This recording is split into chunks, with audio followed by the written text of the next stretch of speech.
Open almost any list of the ugliest cars of all time, and you will almost certainly find the SsangYong Rodius on it. The paradox is that this strange and distinctive minivan was not the creation of some eccentric, self-taught genius, nor was it the work of Korean students. The Rodius was designed by British designer Ken Greenley, who had previously created the magnificent Bentley Continental R. The Koreans invited him to the project to create something unusual and help SsangYong make a bold statement on the world stage. And that is exactly what happened. The statement was certainly bold, just not in the way SsangYong had expected. How did this happen? And does the Rodius deserve all the hate it received? Let's find out. Let me start with one curious fact. In 1987, only 10 new imported passenger cars were registered in South Korea. Not 10,000, not 1,000, just 10 cars. The reason was South Korea's strict protectionist policy. The country was protecting its own auto industry, so the market for foreign cars remained almost completely closed. That same year, under pressure from its trading partners, especially the United States, the Korean government began to open the market gradually, allowing imports of cars with engines larger than 2.0 liters and smaller than 1.0 liter. But import volumes remained tiny, and foreign cars were still available only to the wealthiest Koreans. Meanwhile, South Korea was going through an economic boom. As living standards rose, demand increased not only for private cars, but also for commercial vehicles used in construction and business.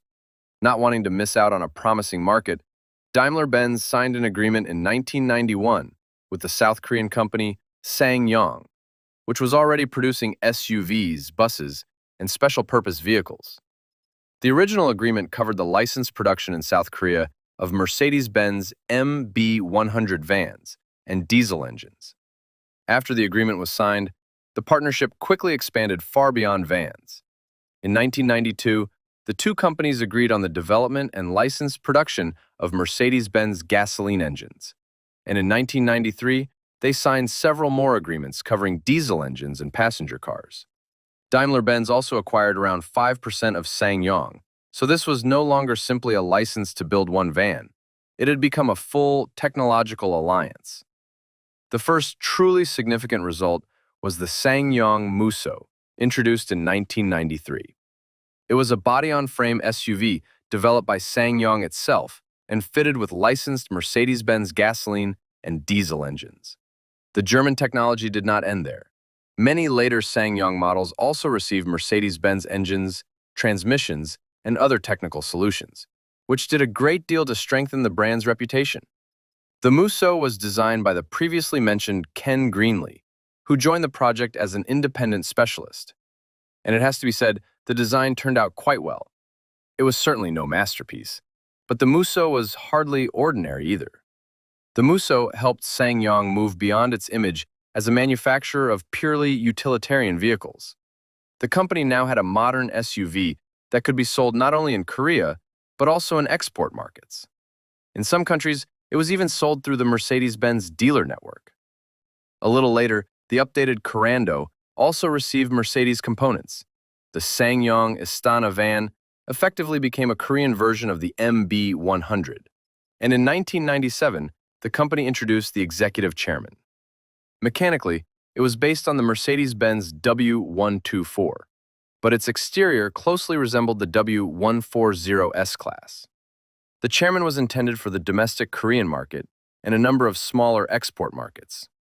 SsangYong had no plans to sell it in Europe or the United States, where it could at least theoretically have competed with Mercedes itself. However, it would be wrong to say that Mercedes was comfortable with the chairman's appearance. According to reports in the Korean press at the time, the Germans were irritated by its close resemblance to their own cars, and repeatedly asked SsangYong to change the design, apparently not expecting their partners to copy Mercedes quite so literally. The Koreans politely refused to make any changes, while the Germans chose not to make the situation worse or turn it into an open conflict. Despite its strong technical foundation, SsangYong remained a relatively unpopular brand, and its sales were far below those of Hyundai and Kia. Hyundai and Kia were already expanding aggressively into Europe and the United States, while SsangYong remained a fairly small export brand with limited recognition outside Asia, Eastern Europe, the Middle East, and a number of other secondary markets. The Koreans had no intention of accepting this position. After the reasonably successful Rexton, the company decided to enter the large minivan class, which was still considered promising in the early 2000s. Development began on a large, multi-purpose vehicle intended to attract not only domestic buyers, but customers abroad as well. Ken Greenley was invited back as the designer and given considerable creative freedom. Greenley wanted to make a vehicle that combined the space of a minivan, the capability of an SUV, and the luxury of an ocean-going yacht. The technical requirements were quite strict. SsangYong needed a huge 7 to 11-seat MPV with a proper luggage compartment, a tall cabin, rear-wheel drive or four-wheel drive, and Mercedes components. The Rodius received a rear-wheel drive layout and several technical solutions from the chairman. It was fitted with independent front suspension, a multi-link rear suspension, disc brakes on all four wheels, and the main electronic safety systems. Rear-wheel drive versions could be fitted with a manual transmission, while more expensive models received an automatic transmission and selectable four-wheel drive. The engine range included a 165 horsepower, 5-cylinder turbo diesel and an inline-6 gasoline engine producing around 220 horsepower. The SsangYong Rodius also received a practical and functional cabin with 7 to 11 seats, folding and sliding seats, tables, and plenty of cup holders. Let us return to the main subject of this car, its design. The rear-wheel drive layout and longitudinally mounted engine placed certain limits on the designers, so the car ended up with a noticeable hood and a long front overhang instead of the more natural one-box shape of a minivan. The main problem was the proportions.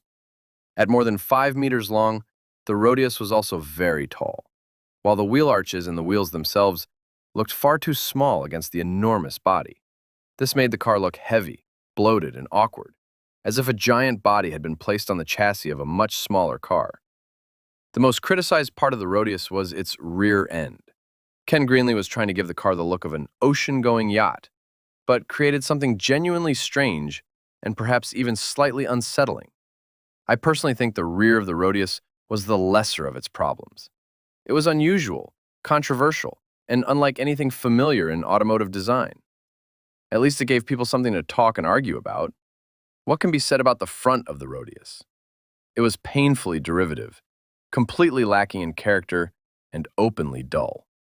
It feels as if Greenley used all his ideas and energy on the rear, leaving nothing for the front. The characterless headlights, vague grille, and styling reminiscent of early Chinese cars made the whole design feel even less coherent. Disproportionately small wheels, an enormous body, an extravagant rear end, and a completely lifeless front. It seemed impossible to make the design any less coherent. SsangYong still managed to do it by choosing the most ordinary shade of silver as the Rodius's signature color, making the car look even more anonymous. The Rodius was available in other colors.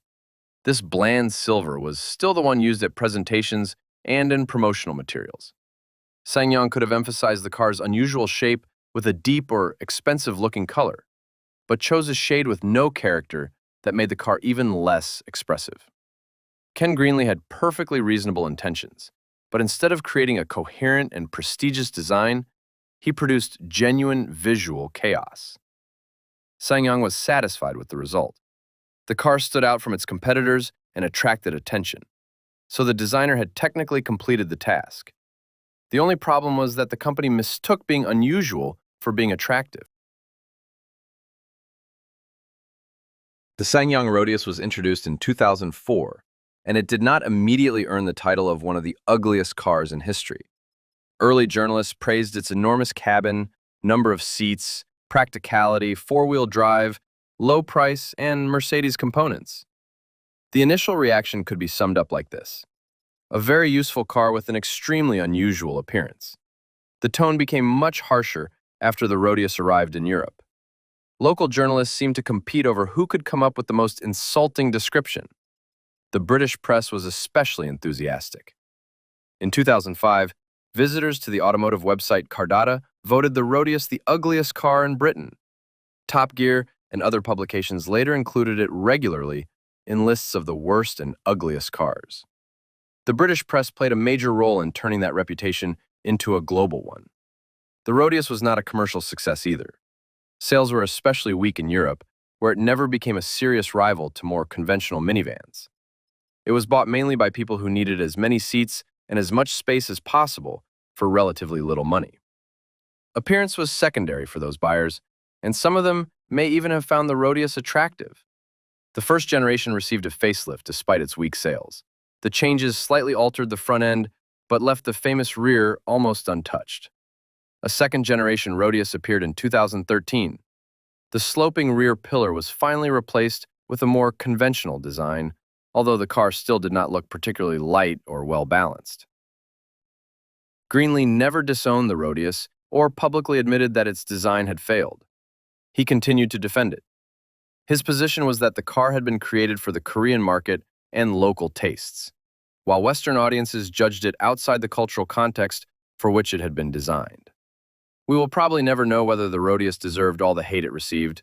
A large number of people may have called it ugly, not because of their own first impression, but because automotive journalists had already told them how it should be seen. Collective opinion may simply have taken over. Once the Rodius gained a reputation as an ugly car, it had almost no chance of being seen differently. The simpler explanation cannot be ruled out either. People genuinely did not like it. There is no final answer.